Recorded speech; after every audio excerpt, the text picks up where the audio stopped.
Question is, निम्नलिखित में से किस अनुच्छेद में कहा गया है कि किसी भी व्यक्ति को एक ही अपराध के लिए एक से अधिक बार दंडित नहीं किया जा सकता। तो हम सबको पता है आर्टिकल 20 में ये बात कही गई है कि किसी व्यक्ति को एक से बार अगर उसने मान लो मर्डर कर दिया और उसको उम्र कैद मिल गई तो उसको दोबारा उम्र कैद सज़ा हम नहीं दे सकते। ये बात आर्टिकल 20 में कही गई है। ये हमारा फंडामेंटल राइट है जो 90 और 22 तक आता है। तो नेक्स्ट क्वेश्चन इज, किसी कैदी को न्यायालय के समक्ष प्रस्तुत करने के लिए कौन सी रिट की आवश्यकता होती है। ये क्वेश्चन MPPSC में आ चुका है। तो हेबियस कॉर्पस जिसको हम हिंदी में बोलते हैं बंदी प्रत्यक्षीकरण, इस रिट की मदद से कि सुप्रीम कोर्ट किसी हाई कोर्ट को या किसी भी अथॉरिटी को इस ऑर्डर दे सकता है कि। नेक्स्ट क्वेश्चन इज, भारतीय संविधान का कौन सा अनुच्छेद व्यक्ति के विदेश यात्रा के अधिकार को संरक्षण प्रदान करता है। तो इसमें कंफ्यूज होने की ज़रूरत नहीं है। आर्टिकल 21 इस अधिकार को प्रदान करता है व्यक्ति को कि वो विदेश यात्रा करे, क्योंकि आर्टिकल 21 में लिखा है right to life and personal liberty. Next question is, उस रिट का बताए नाम जो भारत में उच्चतम न्यायालय यानी सुप्रीम कोर्ट द्वारा किसी व्यक्ति को या सार्वजनिक संस्था को आदेश देती है कि वह अपने कर्तव्य का पालन करे। तो कोई भी हाई अथॉरिटी जैसे दे या सुप्रीम कोर्ट दे तो परमादेश होता है, यानी कि मैंडेमस। अगर कोई अपना काम अच्छे से नहीं कर रही है तो उसको सुप्रीम कोर्ट ये आदेश दे सकता है कि वो अपना काम करे। क्योंकि आर्टिकल 32 में 5 रिट दी गई हैं, उनमें से सेकंड रिट यही है, मैंडेमस।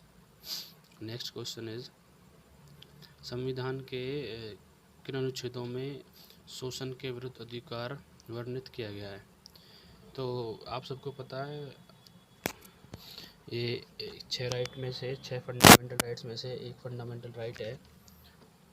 आर्टिकल 23 और 24 में ये बात कही गई है। राइट अगेंस्ट एक्सप्लॉयटेशन कहा जाता है जिसको कि।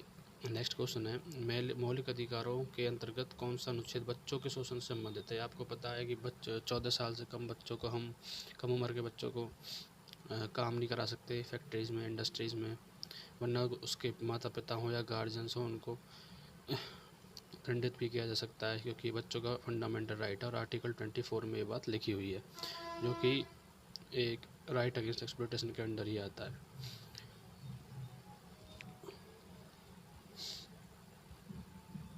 So next question is question number 8। भारतीय संविधान के अनुसार किसी भी व्यक्ति को जिसे गिरफ्तार अथवा बंदी किया जाता है सबसे नज़दीकी न्यायाधीश के समक्ष उपस्थित करना होगा। मान लो किसी व्यक्ति को गिरफ्तार किया जाता है किसी जुर्म में, तो उसको 24 घंटे के भीतर न्यायाधीश के समक्ष पेश करना होता है। ये पुलिस की ड्यूटी होती है। और इसमें जो ट्रैवलिंग टाइम होता है वो ट्रैवलिंग टाइम भी इसमें इंक्लूड होता है। तो ऑप्शन बी इसका राइट आंसर होगा, 24 घंटे के भीतर।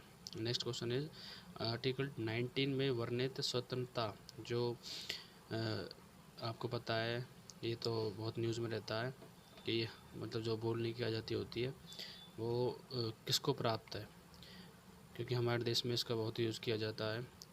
तो ये केवल भारतीय नागरिकों को प्राप्त है। ऑप्शन सी इसका आंसर होगा।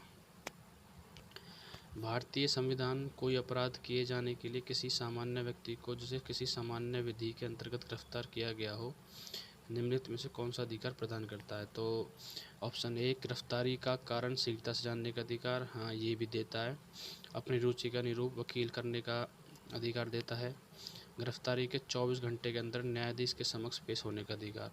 तो जैसे मैंने आपको बताया कि ये तीनों ही अधिकार हमारे संविधान उस व्यक्ति को देता है जो उसको गिरफ्तार किया गया है। वो अपनी रुचि का अनुरूप वकील कर सकता है और 24 घंटे के अंदर उसको पेश किया जाना चाहिए कोर्ट में। और उसको ये भी अधिकार है कि उसको क्यों गिरफ्तार किया गया है उसका कारण जानने का शीघ्रता, तुरंत ही वो उस बात को गिरफ्तार होने से पहले पुलिस से पूछ सकता है। तो ये राइट आंसर होगा इसका option D.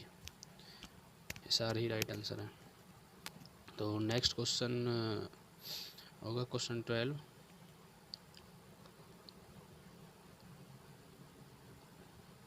Next question is yes, निम्नलिखित में से किस एक अधिनियम द्वारा भारत में संघीय न्यायालय की स्थापना हुई थी। संघीय न्यायालय होता है जैसे कि इसको हम फेडरल कोर्ट कहते हैं।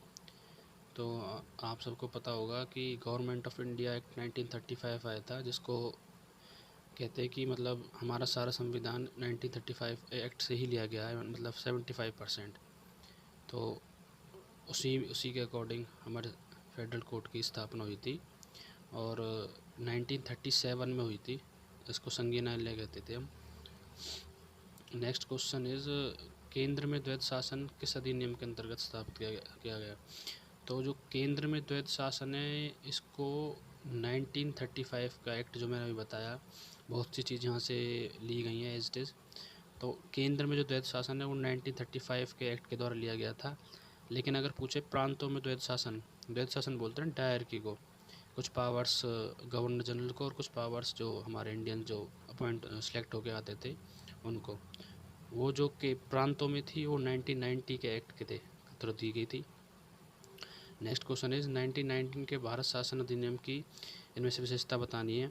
तो फर्स्ट ऑप्शन है कि प्रांतों की कार्यकारिणी सरकार में द्वैध शासन की व्यवस्था। तो हाँ, मैंने आपको अभी बताया, बिल्कुल राइट है कि जो प्रांतों में द्वैध शासन लागू कर दिया गया था 1990 के भारत शासन अधिनियम के द्वारा, जिसको मॉन्टेग्यू चेम्सफोर्ड रिफॉर्म बोलते हैं, क्योंकि लॉर्ड मॉन्टेग्यू उस टाइम सेक्रेटरी थे और चेम्सफोर्ड गवर्नर जनरल थे। और सेकंड ऑप्शन है कि मुसलमानों के लिए पृथक सांप्रदायिक निर्वाचन मंडलों की स्थापना, ये 1909 के जो पार्लियामेंट्री रिफॉर्म है उसके द्वारा की गई थी, ना कि 1999 की। तो ये क्वेश्चन ऑप्शन गलत हो जाएगा सेकंड। थर्ड ऑप्शन है केंद्र द्वारा प्रांतों को विधायनी शक्ति का हस्तांतरण। तो केंद्र में प्रांतों को दे दी गई थी, ये भी ठीक है। तो ऑप्शन 1 और ऑप्शन 3 इसका राइट आंसर हो जाएगा, ऑप्शन 2 गलत हो जाएगा।